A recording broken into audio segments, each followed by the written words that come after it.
कोमल ने अपनी माँ से कहा, लगता है आपके किसी ने कान भर दिए हैं जो आप इस तरह की बातें कर रही हैं।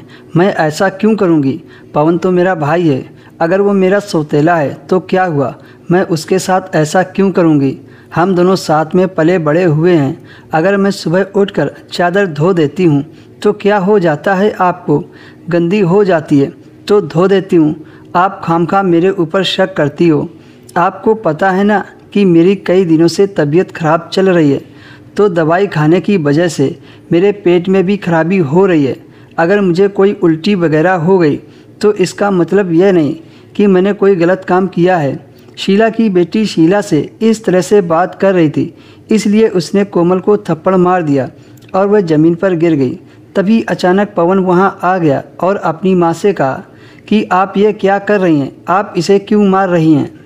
शिल्पा ने कहा, मैंने आज इसे मारा है। ये काम मुझे बहुत पहले कर लेना चाहिए, लेकिन अभी शीला पूरी तरह बात की तह तक नहीं पहुंची थी, इसलिए उसने ज़्यादा कुछ नहीं किया।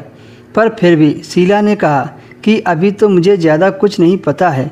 जिस दिन मुझे तुम दोनों के बारे में सच पता चल गया, उस दिन देखना मैं तुम दोनों का क्या हाल करूँगी।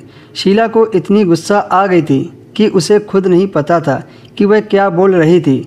बाद में शीला पछता रही थी कि उसे ये सब नहीं बोलना चाहिए था।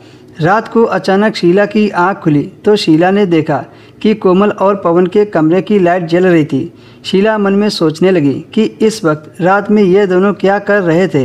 अब तक तो इन्हें सो जाना चाहिए था और शाम को तो पवन कह रहा था कि आज हम लोग जल्दी सो जाएंगे।